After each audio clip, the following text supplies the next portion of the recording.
Assalamualaikum warahmatullahi wabarakatuh. Salam sejahtera bagi kita semua. Perkenalkan, nama saya Nurse Feby Manuhutu, SCAP MCAP, dengan NIDN 12502931. Saya adalah salah satu dosen tetap pada program studi keperawatan Fakultas Kesehatan Universitas Kristen Indonesia Maluku. Pada kesempatan ini, saya akan membagikan sebuah video tentang penyataan diri dosen sebagai salah satu syarat penilaian sertifikasi dosen pada unjuk kerja Tridharma Perguruan Tinggi PDD UKT PPT dalam bidang pengajaran. Dalam hal ini, saya akan menjelaskan salah satu mata kuliah yang saya ampuh, yaitu Kepemimpinan dan Manajemen Keperawatan, yang merupakan salah satu mata kuliah inti keilmuan keperawatan.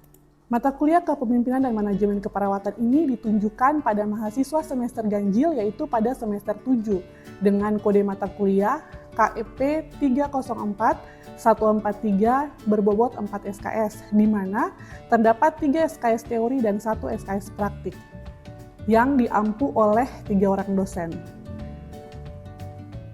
Mata kuliah Kepemimpinan dan Manajemen dalam Keperawatan ini akan dilaksanakan dalam 16 kali pertemuan, di mana terdapat ujian tengah semester atau UTS pada pertemuan ke-8 dan ujian akhir semester pada pertemuan ke-16, sehingga total tatap muka untuk proses belajar mengajar adalah 14 kali tatap muka. Pada video UKT-PT bidang pengajaran ini akan dibahas tentang yang pertama, deskripsi mata kuliah, kemudian capaian pembelajaran, materi ajar, media pembelajaran, metode pembelajaran, sistem penilaian, serta interaksi mahasiswa dan dosen dalam video proses pembelajaran.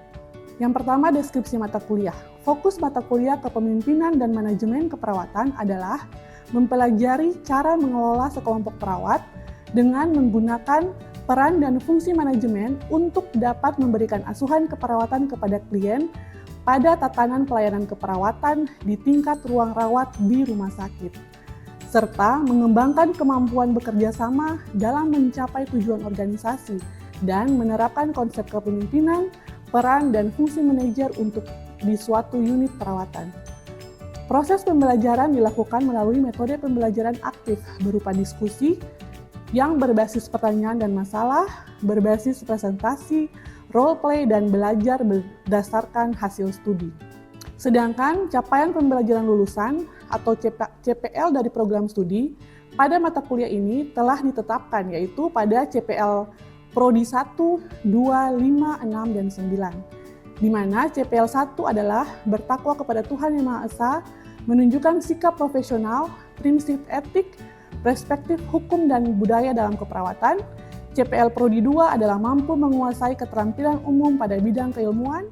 CPL Prodi 5 adalah mampu melaksanakan edukasi dengan keterampilan komunikasi dalam asuhan keperawatan dan informasi lain. Yang keenam, yaitu mampu membangun kapasitas kepemimpinan dan manajemen.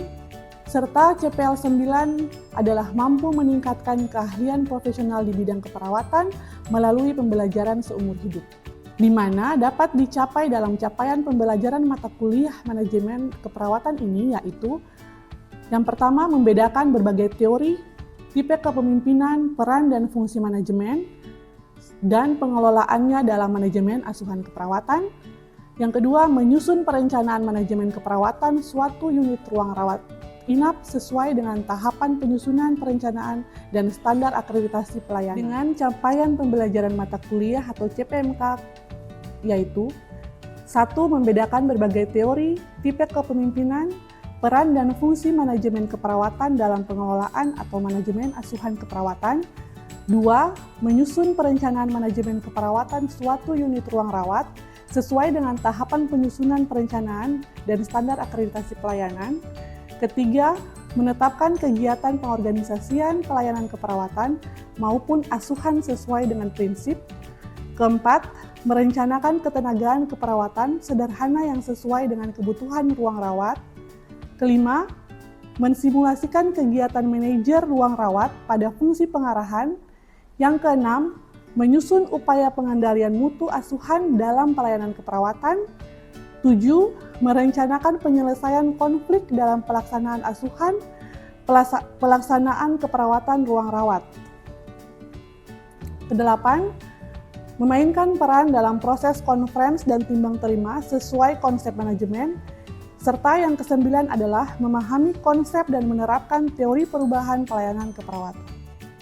Di mana CPMK tersebut dapat dijabarkan dalam materi perkuliahan yaitu 1. Kepemimpinan, peran dan fungsi manajemen keperawatan. 2. Perencanaan manajemen keperawatan. 3. Fungsi pengorganisasian. 4. Ketenagaan keperawatan sesuai dengan kebutuhan ruang rawat. 5. Fungsi pengarahan. 6. Pengendalian mutu asuhan dalam pelayanan keperawatan. 7. Konflik pelayanan keperawatan maupun asuhan keperawatan.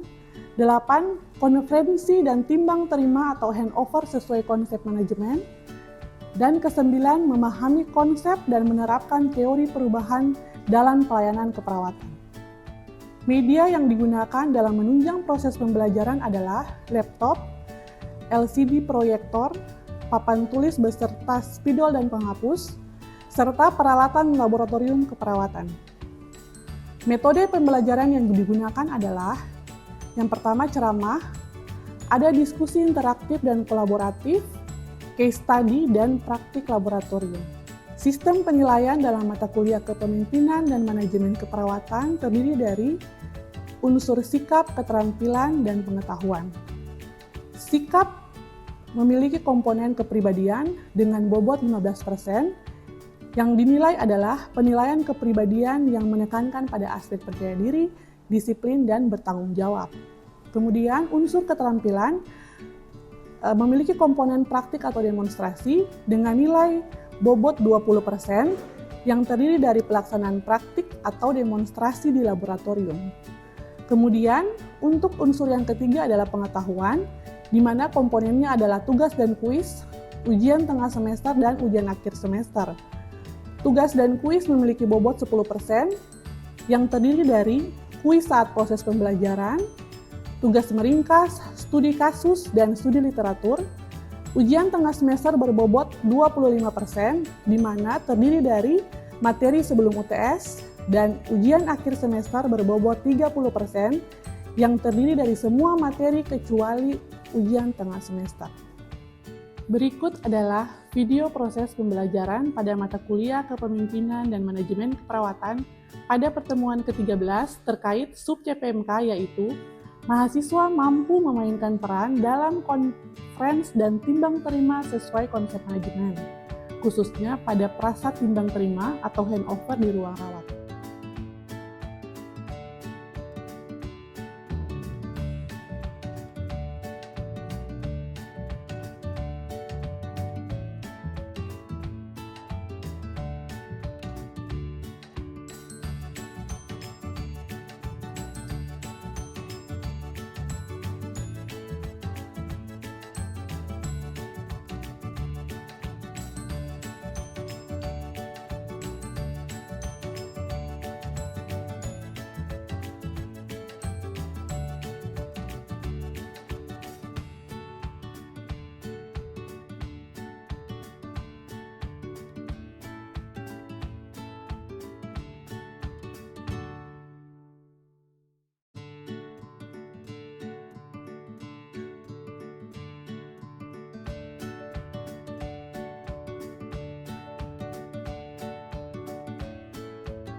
Selamat siang semuanya.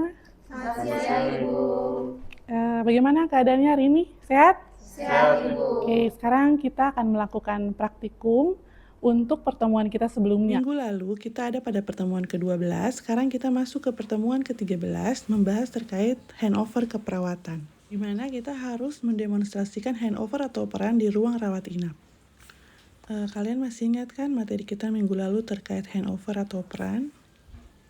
Masih, Ibu. Oke, ada yang bisa jelaskan Apa itu handover?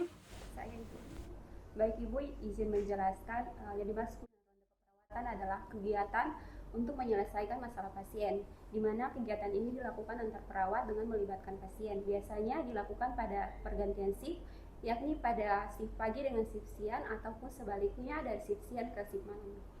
Oke, jadi benar ya. Jadi kegiatan handover yang akan kita lakukan adalah operan dinas, di mana kata handover sendiri itu adalah nama lain dari operan atau serah terima. Jadi akan dilakukan operan antara dinas malam yang sudah selesai ke dinas pagi yang akan memulai dinasnya, atau dinas pagi ke dinas siang maupun dinas siang ke dinas malam. Jadi handover atau operan ini akan dilakukan dalam 2 sesi. yang pertama adalah perawat dengan perawat di nurse station, dan yang kedua adalah perawat dengan pasien. Jadi harus ada operan dinas di depan pasien untuk bilang, oh selamat pagi Bapak Ibu, saya ini dinas siang, saya akan selesai dinas, oleh karena itu akan digantikan oleh teman saya yang berdinas malam. Jadi kalau Bapak Ibu perlu dengan perawat, boleh menekan tombol, dan yang akan melayani Bapak adalah misalnya perawat siapa atau nurse siapa, seperti itu ya. Oke, baik. Kita akan masuk dalam simulasi kita yang akan saya ajarkan kepada teman-teman terkait dengan handover atau operan dinas. Jadi nanti yang dinas pagi, Cindy aja ya, Cindy yang akan pergi ke ruangan pasien untuk melakukan operan dinas dari dinas malam ke dinas pagi. Saya akan bertugas sebagai dinas malam yang akan operan ke Cindy untuk di hadapan pasien. Baik. Bisa dipahami semua? Bisa. Kalian sudah ada panduan kan? Sudah dibaca terkait handover-nya? Sudah, Ibu. Oke, jadi untuk handover itu, kan tadi saya sudah jelaskan bahwa ada 2 kegiatan yang dilakukan. Yang pertama di nurse station, dan yang kedua setelah operan di nurse station baru akan dilakukan di hadapan pasien. Nah, untuk di nurse station, perawat dinas pagi dan dinas malam kan yang akan mengoperkan. Jadi nanti yang akan membuka itu biasanya ada kepala ruangan. Kalau dinas pagi ya, karena pagi itu kan ada kepala ruangan. Sedangkan untuk dinas siang ke dinas malam, atau dinas pagi ke dinas siang, itu biasanya dilakukan oleh ketua tim. Misalnya kalau dinas pagi ke siang, berarti ketua tim pagi yang melakukan membuka operan dari kedua tim. Jadi ini kan malam dan pagi. Boleh ketua tim dari perawat shift malam membuka percakapan handover tersebut. Setelah itu, dari perawat malam akan memberikan, kan ada 3 perawat. Sudah pasti akan dibagi masing-masing perawat di masing-masing ruangan. Di sini kan nanti ada 3 ruangan. Baik, untuk settingan di saat ini, simulasi kita, karena kepala ruangan tidak ada, sehingga ketua tim malam yang akan melakukan yang bertugas untuk membuka kegiatan handover di saat ini, ya. Baik. Jadi pertama-tama yang dikatakan oleh ketua tim adalah ketua tim membuka dengan cara, contohnya, selamat pagi teman-teman. Saat ini kita akan melakukan operan dinas dari kami tim malam kepada tim yang akan berdinas pagi. Untuk itu, saya akan langsung memberikan kesempatan kepada teman-teman dinas malam untuk mengoperkan masing-masing ruangannya kepada perawat yang akan berdinas pada pagi ini. Kemudian pada saat kalian sudah, ketua tim sudah mengatakan seperti itu, masing-masing perawat malam dan perawat pagi, 3 orang nih kan, 3-3-nya itu berpasangan dengan perawat pagi untuk mengoperkan dinasnya. Oke. Ya, untuk menambahkan simulasi kita di saat ini, jadi nanti settingnya itu kan ada 3 ruangan. Ruangan pertama akan ada 4 pasien. Ruangan kedua ada 2 pasien dan ruangan ketiga ada 2 pasien.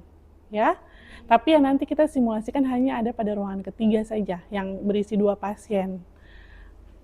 Untuk operan tadi kan yang dibuka ketua tim malam. Ketua tim malam sebelum membagikan masing-masing perawat untuk operan, dia harus menjelaskan dulu terkait keadaan ruangan tadi tuh, ya. Kemudian nanti juga kita akan mensimulasikan untuk di ruangan. Nanti saya tugaskan untuk simulasinya perawat malam Itit, lalu untuk perawat paginya Cindy. Ya, bahwa di dalam ruangan ini ada 3 kamar. Kamar pertama ada 4 pasien, kamar kedua boleh Epi nanti bilang saja, intinya ada 3 kamar, ya. Lalu yang nanti setelah itu Epi akan memberikan kesempatan kepada teman-temannya untuk operan. Karena di sini kan perawatnya hanya 3 dan 3 ruangan. Setelah itu Epi yang bagikan. Karena hanya 3 pasien, jadi Epi sebagai ketua tim pun tetap harus memberikan salah satu ruangan kepada ketua tim. Jadi ketua tim tetap mendapatkan ruangan. Jadi bukan ketua tim tidak hanya untuk memeriksa saja, tapi harus juga melakukan tindakan asuhan karena perawatnya terbatas. Jadi kita settingannya seperti itu ya. Oke. Sekarang nanti untuk yang simulasi di ruangan, kita ambil yang 2 pasien. Nanti untuk Itin dan Cindy, coba maju ke depan. Ya, nanti kalian yang akan operan di meja nurse station ini. Jadi setelah ketua tim malam memberikan arahan, Itin dan Epin langsung operan. Jadi yang akan simulasinya adalah nanti setelah itu akan melakukan praktek mandiri, masing-masing harus melakukan. Tetapi saat ini ada simulasi supaya kalian lebih paham. Di ruangan nomor 3 ini kan ada 2 pasien. Itin akan memberikan operan kepada Cindy, menjelaskan bahwa di dalam ruangan ada 2 pasien, nyonya siapa saja terserah dibilang namanya. Disebut saja namanya kalau operan secara langsung, kecuali untuk kalian mendokumentasikan kalian pakai inisial kan, tapi silakan langsung sebutkan namanya. Lalu sampai setelah operan di sini akan menuju ke ruangan pasien. Di ruangan pasien kalian akan melakukan operan, bahwa tetap harus komunikasi terapeutik ya. Jadi dari masuk sudah harus melakukan komunikasi, ketuk pintu atau setelah masuk senyum, sapa, salam, sopan dan santun. Jadi selamat pagi Ibu, permisi, saya bersama perawat Itin akan melakukan operan atau pertukaran dinas. Jadi pada saat ini saya sudah selesai dinas malam dan teman saya Itin akan melanjutkan untuk melakukan dinas pagi yang akan merawat Ibu di saat ini. Lalu kemudian langsung bicara lagi ke Cindy bahwa ada 1 orang yang kamu sebutkan akan melakukan perawatan lebih lanjut atau melakukan tes lebih lanjut. Seperti itu. Lalu kembali lagi ke pasiennya, terima kasih Bu, jadi nanti kalau ada perlu sesuatu, silahkan pencet tombolnya, atau kalau ada keluarga pasien dan dirasa sangat penting, boleh ke ruangan atau ke nurse station untuk memanggil perawat Cindy. Seperti itu. Bisa? Ya, teman-teman, kita setelah ini kan akan melakukan praktik mandiri. Sebelum itu, teman-teman akan mensimulasikan dulu sesuai dengan yang tadi sudah saya arahkan. Ya, setelah simulasi selesai, nanti kita akan evaluasi sejauh mana teman-teman menangkap apa yang sudah saya jelaskan, supaya nanti pada saat kalian praktik mandiri, itu sudah bisa dilakukan secara baik. Epin, ketua tim, silahkan untuk membuka kegiatan handover. Ya, terima kasih Ibu atas kesempatan yang diberikan. Selamat pagi teman-teman. Selamat pagi. Ya baik, sebelum kita mulai handover di pagi ini, mari kita berdoa menurut kepercayaan kita masing-masing. Berdoa mulai.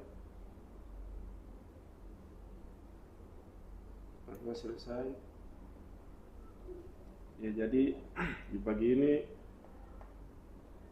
pasien kita ada 8, di kamar nomor 1 ada 4, kamar nomor 2 ada 2 pasien, kamar nomor 3 ada 2 pasien.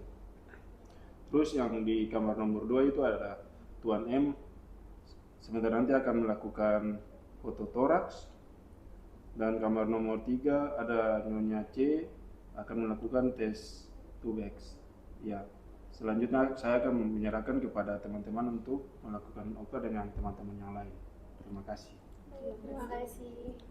Oke, untuk tahap pertamanya tadi kan ketua tim ya, kita evaluasi dulu sebelum kita pindah ke tahap berikutnya ya. Untuk ketua tim memang sudah benar, jadi sebelum mulai memang harus berdoa dulu misalnya. Tapi sebelum berdoa itu jelaskan dulu, selamat pagi teman-teman, saat ini kita akan melakukan operan dari tim malam ke tim pagi. Sebelumnya mari jadi membuka untuk menjelaskan bahwa kegiatan yang dilakukan itu apa. Setelah itu ya seperti tadi yang sudah dijelaskan, ini sudah baik dan sudah benar. Nanti pada saat melakukan praktek mandiri, silakan kalian yang saya sudah sampaikan saat ini disesuaikan dengan panduan yang kalian punya. Karena kan lembar penilaiannya ada pada panduan kan, silakan kalian lihat agar lebih terarah. Baik, Ibu. Oke, tadi saya rasa sudah jelas ya. Silahkan langsung saja ke pembagiannya. Tapi karena tadi kan kita simulasi, jadi Cindy dan Itin saja sebagai perwakilan dinas siang dan dinas malam untuk simulasi di sini. Nanti kita akan ke ruangan pasien setelah operan di meja pasien. Silahkan Cindy dan Itin Baik, Ibu. sesuai arahan saya tadi kan. Iya, Ibu. Silahkan.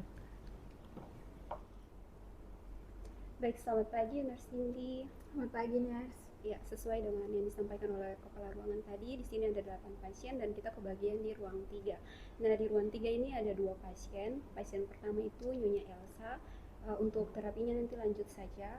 Sedangkan untuk pasien yang kedua ini Nyonya Cici yang akan melakukan tes UBEX. Ya, Nurse untuk tes tubeknya itu kira-kira jam berapa, Nurse? Nanti untuk tes UBEX-nya ini jam 11 nanti. Baik, Nurse. Terima kasih, Nurse. Ya, sama-sama. Oke, jadi kalian kan sudah melakukan operan. Jadi yang bukan hanya Nyonya yang akan melakukan tes tubek saja, tetapi yang satunya juga harus dijelaskan. Jadi keseluruhan kedua pasien ini harus dijelaskan.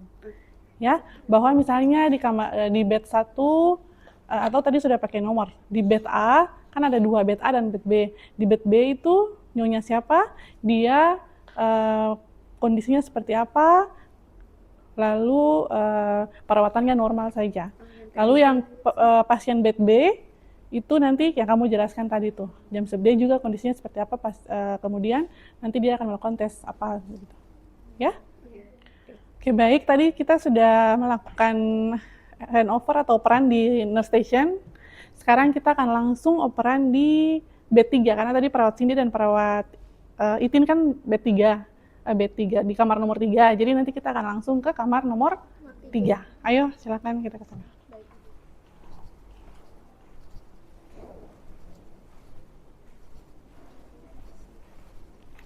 Oke, yang lain tetap lihat dari luar ya. Ya, dari luar itu komunikasi terapeutik. Oke, baik. Cindy dan Itin silahkan. Selamat pagi, Ibu.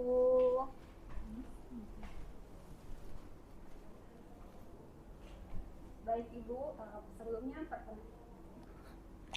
Dari sini. Jadi kalian langsung kedua pasien. Jadi bukan ke satu. Nanti pada saat menjelaskan baru Cindy diarahkan untuk ke pasien 1 yang tadi tuh pasien A.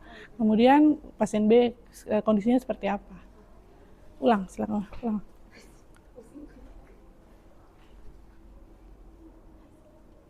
Selamat pagi. Baik, selamat pagi. Di saat ini kami akan melakukan operan dinas. Sebelumnya, perkenalkan nama saya Narsina dan di saat ini teman saya Narsindi yang bertugas sebagai petugas pagi. Di saat ini kami akan melakukan operan. Bagaimana kabar ibu-ibu hari ini? Apakah baik? Baik, ini usianya Nyonya Elsa yang saat ini kondisinya sudah membaik. Kemudian pasiennya ini nanti terapi lanjut saja. Kemudian untuk pasien yang kedua ini Nyonya Cici. Nah, pasien Nyonya Cici ini kondisinya masih lemah. Nanti jam 11 akan dilakukan tes TUBEX. Baik, Ibu, nanti jika memerlukan bantuan bisa tekan belnya. Nah, kalau misalnya tidak ada respon dari kami perawat, Bapak Ibu bisa suruh keluarga untuk ke nurse station untuk kasih informasi ke perawatnya biar perawatnya datang. Mungkin itu saja, terima kasih. Oke, jadi saya langsung evaluasi di sini ya. Jadi saya kan tadi bilang harus terapeutik. Semua tindakan itu harus terapeutik. Dari luar sudah harus ada komunikasi verbalnya kan. Kemudian komunikasi non verbal juga sampai situ izin dulu, harus ada izin. Tadi kan sudah menjelaskan bahwa akan melakukan apa, tapi harus ada izin dulu. contoh supaya itu kan memang bahasanya kan kita harus tetap meminta persetujuan dari pasien ataupun keluarga pasien kalau kita melakukan tindakan apapun termasuk handover, ya kan? Lalu berbicara tidak boleh membelakangi pasien, kecuali nanti kalau sudah ke bed pasien baru ya boleh membelakangi pasien yang lain. Lalu kalau misalnya ada keluarga pasien juga dijelaskan bahwa ada pergantian dinas. Jadi bukan ke pasien karena bukan pasien nanti yang pergi panggil perawat. Oke, seperti itu. Semuanya paham kan? Paham, Ibu. Baik, kegiatan simulasi kita terkait materi handover hari ini sudah selesai. Mungkin ada yang ingin bertanya? Ada pertanyaan? Tidak ada, Ibu. Tidak. Oke, nanti pada saat kalian melakukan praktik mandiri, diharapkan kalian sesuaikan dengan panduan juga supaya pada saat penilaian semuanya itu dapat dilakukan sesuai dengan SOP yang sudah ada. Ya.